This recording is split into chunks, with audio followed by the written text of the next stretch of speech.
Hello and welcome to all you Cancerians. This is your monthly horoscope for February of 2021.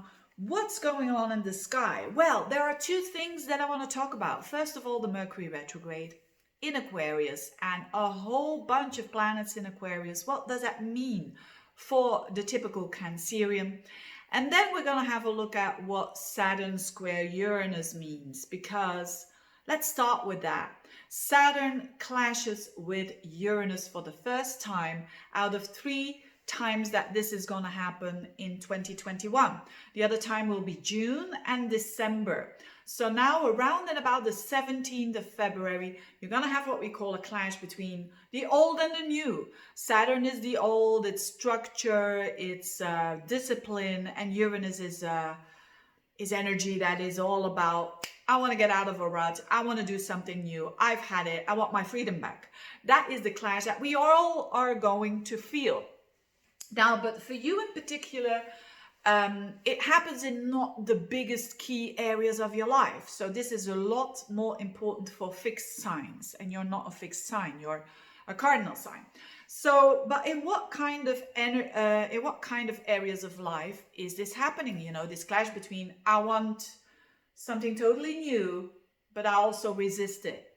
And this is happening in your 11th house. So you got Uranus there in the sign of Taurus in your 11th house. Now, this is where you want to have new things happening, where you want to change, where you want to bring in new things. This is what Uranus wants. And Uranus is a planet that is further away than Saturn. So this is gonna happen whether we like it or not. And but it depends on your personality, how you're gonna deal with it. Talk about that in a minute. But this Uranus in your 11th house is a very nice house. It talks about the future.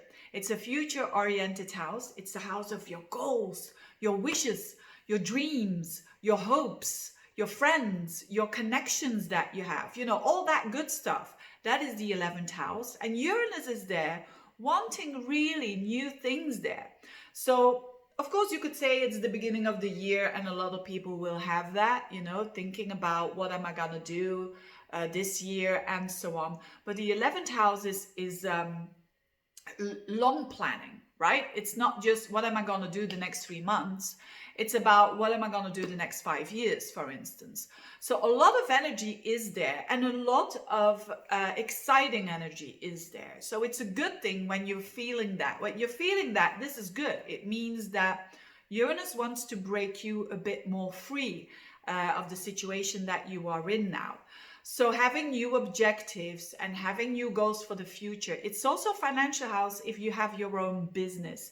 So it could also mean that your income goes a bit more like Uranus, which is with peaks and then there is nothing and then there is a lot. And then, so expect that to come for the next year, a bit more like this if you have your own business. And also with friends, you know, friends can give you insights. Friends can... you will be more drawn towards the more Uranian kind of friends. And that's good for you because they reflect something in you as well. So this is all the area of your life that you want change. But as I said, it clashes, which means there is some resistance for this change here because of Saturn in your 8th house. And... so the 8th house is a deep house. It's a very intense house. It's a house. That's why it's the house of transformation. It's the house of life and death. It's the house of of course, not literal for most of the time, but in a figurative way that we kind of parts of us are dying to get reborn again, basically.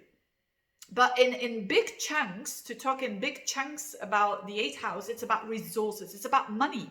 It's about resources, and in particular, the resources that you share with other people, whether it is a business partner, whether it is your wife, your husband, your boyfriend, girlfriend, where you share resources with.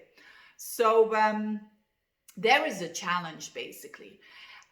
So that's on a physical level. On a more deeper level, it's also the house of intimacy. It's the house of sexuality, intimacy. So money and sex, basically. That's the eighth house. So there are the challenges there. And there's also like wanting to free yourself up, wanting to have new goals for the future, but you're getting resistance there. Maybe very simple, because you don't have the you want to have you're having a lot of plans, but you don't have the resources. Can be a very simple explanation for this. Or you're connecting with people, with like-minded people, but you're lacking intimacy, or you want intimacy but you're afraid of it. And with intimacy, I mean showing your real face. It's not just intimacy in the word of being naked. When people are having sex, it's deeper than that. It's being naked on a figurative level, basically. It's showing truly who you are and being vulnerable. And but that's the beauty of it, because then you can receive true love, of course. Anyway, all these deep things are coming to the surface, and especially in February. So it could be with the Mercury retrograde. So on the beginning of February, you're going to have Mercury, the planet of thinking, going backwards and forwards in your 8th house up until the 22nd of February. What does it mean? It means it's a good time for you to rethink, reassess 8th house stuff, which is resources, which is that intimacy that I was talking about. It's either one or the other, or it's both. For some people it's going to be both. So more on a relationship level, but definitely power struggle. So if you are if you are married, or if you are in a relationship where you share resources, this could be a hot topic in February. And it's good that this is a hot topic, because it's not recommended here to put your head in the sand. And so Saturn is restriction, and it's in the house of the resources of the partner. So there could be, of course, because we are living now in very strange days, but so a lot of people will have less resources. But because there is a slowing down of resources, maybe in the resources of the partner, it doesn't mean to say that this is going to be for the rest of, I don't know, years and years. No, Jupiter is there as well. Venus is there as well. So you're going to have opportunities to get more resources for sure. So this is also the house of investments, of banking stuff and all of that. With Mercury going backwards and forwards, if you are someone who's really feeling like all this stuff is, you have to review things, do it. It's the best time. So your financial situation could get a little bit worse, but that is because you have to look at it. And if you do, at the end of the day, when Mercury goes direct again, which will be more towards March and onwards, you will have improved your financial situation. But first, there could be something that goes a bit more down before you can take action. And because you're taking action and you're thinking about it, you're reassessing it, you could have better results than even before your financial situation was, for instance, going down. So this is a very interesting period, February, on a financial level, especially with investments and whatnot. Don't take too much risk. With Saturn there, I would definitely not recommend it. Follow the rules. It's also the house of taxes and all of that. Don't do things that you don't want to do, the thing is, if you follow the rules, if you let yourself being guided by people who know about this, or maybe you know about it yourself, loans and whatnot, do so. But don't think that because it's getting worse that it's going to stay like that. On the contrary, it is actually a good sign. It means that you're restructuring stuff. Also on a relationship level, it could be some power struggles clashing there. What do I mean with power struggles? Around money or around intimacy. As I said, it could be a simple clash as your boyfriend just throwing out the money out of the window and you doing all the hard work, that kind of imbalance. So communicate about it. You know, Mercury in the 8th house is communication about difficult topics. So you will have to address that. Start with little pieces. Don't put your head in the sand. You know, this is really the energy for all of us in February of 2021, but address it with little pieces. So definitely an opportunity for improvement on the level of intimacy, on the level of finances, but not without its crises there. So there's going to be demanded a lot of courage of you, but the better you do that, the better you're going to get towards that freedom that I talked about, which is towards your new goals for the future and the new stuff that you want to implement in your life. That is exciting, that makes you feel that you're alive. So that is what this clash is all about.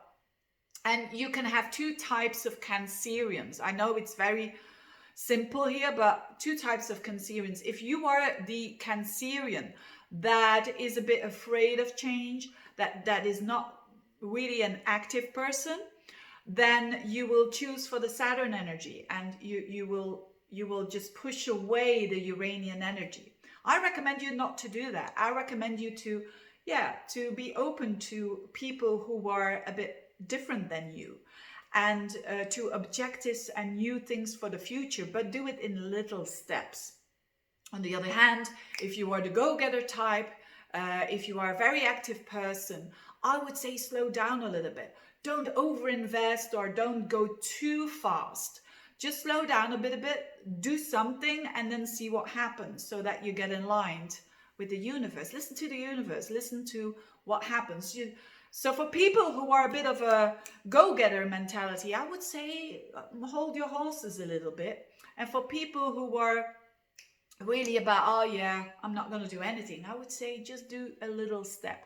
That's in a nutshell what this is all about. But definitely very interesting period for the Cancerians, but again on a level of your goals for the future, and on a level of gaining more strength, which is that 8th house, that difficult 8. It's not an easy house, the 8th house. You have like a lot of energy in one of the most difficult houses, but it's also the biggest rewards when you do it well.